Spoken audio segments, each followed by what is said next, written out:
Hi ಎಲ್ಲರಿಗೂ ನಮಸ್ಕಾರ. Welcome back to my channel. ಇದು ಗುರುವಾರದ ಮಾರ್ನಿಂಗ್ ವ್ಲಾಗ್. ಗುರುವಾರ ಬೆಳಿಗ್ಗೆಯಿಂದನೇ ವ್ಲಾಗ್ನ ಸ್ಟಾರ್ಟ್ ಮಾಡ್ತಾಯಿದ್ದೀನಿ. ತಿಂಡಿಗೆ ದೋಸೆ ಮಾಡೋಣ ಅಂತ ಹೇಳಿ ಅಕ್ಕಿನ ರುಬ್ಬಿಟ್ಟಿದ್ದೆ.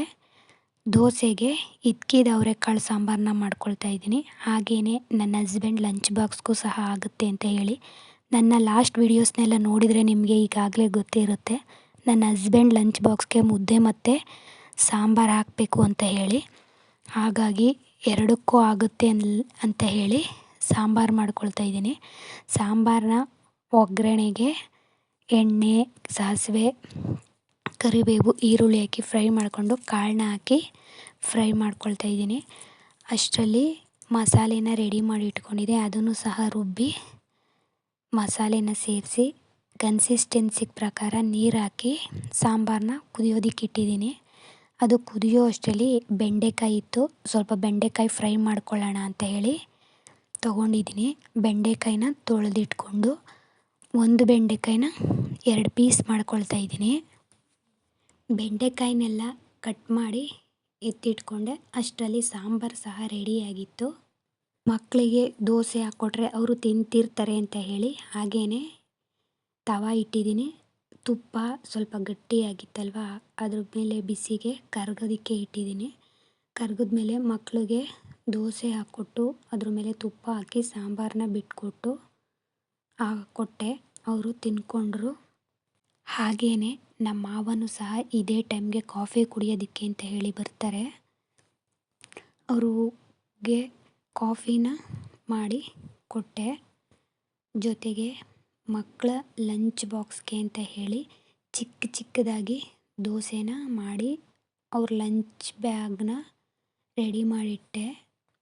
ಈ ರೀತಿ ಚಿಕ್ಕ ದೋಸೆಗಳ ಥರ ಮಾಡಿ ಮೇಲ್ಗಡೆ ತುಪ್ಪ ಹಾಕಿ ಕೊಟ್ಟರೆ ಮಕ್ಕಳು ಎಲ್ಲ ತಿಂದ್ಕೊಂಡು ಖಾಲಿ ಮಾಡ್ಕೊಂಡು ಬರ್ತಾರೆ. ಈ ಥರ ಚಿಕ್ಕ ದೋಸೆ ಅಂದರೆ ಅವರು ತುಂಬ ಇಷ್ಟಪಡ್ತಾರೆ.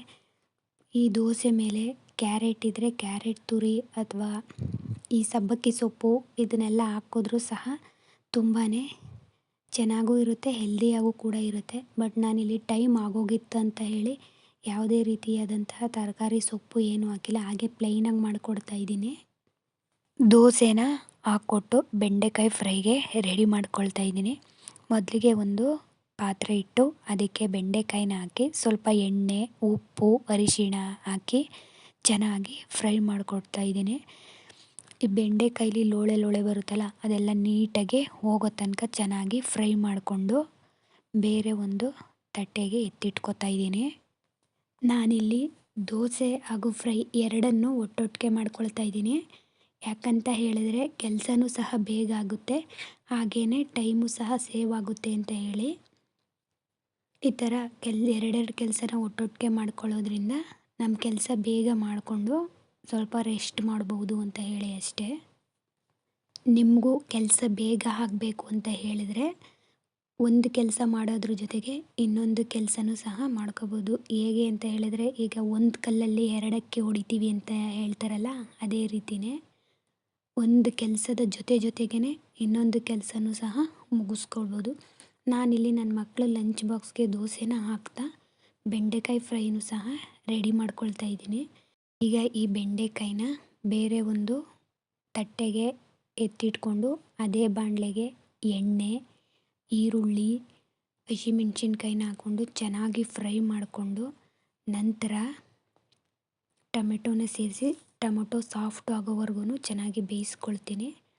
ಉಪ್ಪನ್ನ ಸ್ವಲ್ಪ ಸೇರಿಸ್ಕೊಳ್ತಾ ಇದ್ದೀನಿ. ಯಾಕಂತ ಹೇಳಿದರೆ ಬೆಂಡೆಕಾಯಿನ ಫ್ರೈ ಮಾಡೋವಾಗಲೇ ಉಪ್ಪನ್ನ ಸೇರಿಸಿದ್ದೆ, ಹಾಗಾಗಿ ಹೆಚ್ಚಾಗಿ ಉಪ್ಪು ಹಾಕಿದ್ರೆ ಉಪ್ಪಾಗ್ಬಿಡುತ್ತೆ ಅಂತ ಹೇಳಿ ಸ್ವಲ್ಪ ಮಾತ್ರ ಉಪ್ಪನ್ನ ಸೇರಿಸ್ಕೊಳ್ತಾ ಇದ್ದೀನಿ. ಟೊಮೊಟೊ ಸಾಫ್ಟ್ ಆದಮೇಲೆ ಬೆಂಡೆಕಾಯಿನ ಸೇರಿಸಿ ಅದಕ್ಕೆ ಸ್ವಲ್ಪ ಗರಂ ಮಸಾಲ, ಧನಿಯಾ ಪುಡಿ, ಸ್ವಲ್ಪ ಅಚ್ಚ ಖಾರದ ಪುಡಿ ಇಷ್ಟನ್ನು ಹಾಕಿ ಸ್ವಲ್ಪ ನೀರು ಹಾಕಿ ಹಾಗೆಯೇ ನನ್ನ ಮಕ್ಕಳು ಲಂಚ್ ಬಾಕ್ಸ್ ಕೂಡ ರೆಡಿ ಮಾಡ್ತಾಯಿದ್ದೀನಿ. ದೋಸೆ ಹಾಕಿ, ಸಾಂಬಾರು ಹಾಕಿ, ಹಾಗೆ ಸ್ನ್ಯಾಕ್ಸ್ಗೆ ಡ್ರೈ ಫ್ರೂಟ್ಸ್ ಹಾಕಿ ಅವ್ರ ಲಂಚ್ ಬಾಗ್ನ ರೆಡಿ ಮಾಡಿಟ್ಟೆ. ಹಾಗೆ ಫ್ರೈ ಕೂಡ ರೆಡಿ ಆಯಿತು. ನೀವು ಒಂದ್ಸಲ ಈ ಥರ ಬೆಂಡೆಕಾಯಿ ಫ್ರೈನ ಮಾಡಿ ಹೇಗಿದೆ ಟೇಸ್ಟ್ ಅಂತ ಹೇಳಿ ಕಮೆಂಟ್ ಮಾಡಿ ತಿಳಿಸಿ. ಇದು ದೋಸೆಗೂ ಚೆನ್ನಾಗಿರುತ್ತೆ. ದೋಸೆಗಿಂತ ಈ ನೆಂಚಿಕೆಗೆ ಚೆನ್ನಾಗಿರುತ್ತದೆ. ಈಗ ಮುದ್ದೆ ಸಾಂಬಾರು ಮಾಡಿದ್ದೀನಲ್ಲ, ಸೈಡ್ ಡಿಶ್ ಆಗಿ ಯೂಸ್ ಮಾಡ್ಕೋಬೋದು. ಈ ಉದ್ದುದ್ದಕ್ಕೆ ಕಟ್ ಮಾಡಿರೋದ್ರಿಂದ ಬೆಂಡೆಕಾಯಿ ತುಂಬಾ ಸೂಪರಾಗಿರುತ್ತೆ ತಿನ್ನೋದಕ್ಕೆ. ನೋಡಿ, ಈಗ ಬೆಂಡೆಕಾಯಿ ಫ್ರೈ ರೆಡಿಯಾಗಿದೆ. ನೀರೆಲ್ಲ ಪೂರ್ತಿ ಡ್ರೈ ಆಗಿದೆ. ಲಾಸ್ಟಲ್ಲಿ ಕೊತ್ತಂಬರಿ ಸೊಪ್ಪನ್ನ ಕಟ್ ಮಾಡಿ ಸೇರಿಸ್ಕೊಳ್ತಾ ಇದ್ದೀನಿ. ಫ್ರೈ ರೆಡಿ ಆದಮೇಲೆ ಈ ಫ್ರೈನ ಬೇರೆ ಒಂದು ಪಾತ್ರೆಗೆ ಹಾಕಿ ಪಾತ್ರೆನೆಲ್ಲ ತೊಳೆಯೋದಕ್ಕಾಗ್ತೆ.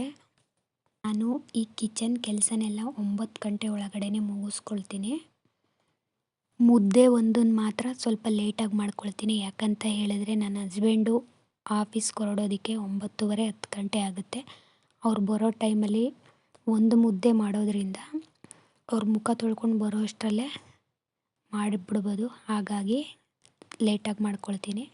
ಈಗ ಕಿಚನನ್ನೆಲ್ಲ ಕ್ಲೀನ್ ಮಾಡಿಕೊಂಡು ಪಾತ್ರೆಗಳನ್ನೆಲ್ಲ ತೊಳ್ಕೊಂಡು ಹಾಗೆಯೇ ಬೆಡ್ ಕವರ್ಗಳನ್ನೆಲ್ಲ ರೆಡಿ ಮಾಡಿ ನೀಟಾಗಿ ಕಸನೆಲ್ಲ ಗುಡಿಸಿ ಎಲ್ಲ ರೆಡಿ ಮಾಡಿಕೊಂಡೆ. ಇನ್ನು ಬೇಸಿಗೆ ಸ್ಟಾರ್ಟ್ ಆಗುತ್ತಲ್ವ, ಹಾಗಾಗಿ ಸ್ವಲ್ಪ ಹೊಸ ಕೆಲಸಗಳನ್ನ ನಮ್ಮ ಅತ್ತೆನೂ ಮಾಡ್ಕೊಳ್ತಾರೆ, ನಾನು ಮಾಡ್ತೀನಿ. ಇಬ್ಬರು ಸೇರ್ಕೊಂಡು ಮಾಡ್ಕೊಳ್ತೀವಿ. ಹೊಲದ ಹತ್ರ ಹೋಗಿ ಮಾಡೋ ಕೆಲಸ ಎಲ್ಲ ಈ ಟೈಮಲ್ಲಿ ಕಡಿಮೆ ಆಗುತ್ತೆ. ಇನ್ನೇನಿದ್ರು ಅವರೇ ತಳ್ಳು ಹಾಗೆ ಹರಳೆಣ್ಣೆ ಮಾಡ್ತೀವಲ್ಲ, ಅದು ಹರಳನ್ನ ಬಿಡಿಸೋ ಕೆಲಸ ಅಷ್ಟೇ ಇರೋದು. ಇನ್ನು ಸಮ್ಮರ್ ಬಂದರೆ ಪೂರ್ತಿ ರೆಸ್ಟು, ಮನೇಲಿ ಮಾತ್ರ ಕೆಲಸ ಮಾಡ್ಕೊಳ್ಳೋದು ಅಷ್ಟೇ. ಇನ್ನು ಮಳೆ ಹುಯ್ಯೋ ತನಕ ಹೊಲದ ಹತ್ರ ಯಾವ ಕೆಲಸನೂ ಇರೋದಿಲ್ಲ. ಗುರುವಾರದ ಮಾರ್ನಿಂಗ್ ವ್ಲಾಗ್ ಇದಾಗಿತ್ತು. ನನ್ನ ಈ ವ್ಲಾಗ್ ನಿಮಗೆ ಇಷ್ಟ ಆಗಿದ್ದರೆ ದಯವಿಟ್ಟು ಲೈಕ್ ಮಾಡಿ, ಶೇರ್ ಮಾಡಿ, ಕಮೆಂಟ್ ಮಾಡಿ, ಹೇಗಿದೆ ಅಂತ ಹೇಳಿ ತಿಳಿಸಿ. ಸಬ್ಸ್ಕ್ರೈಬ್ ಮಾಡಿಕೊಂಡು ನನ್ನ ಚಾನಲ್ಗೆ ಸಪೋರ್ಟ್ ಮಾಡಿ. Thank you for watching.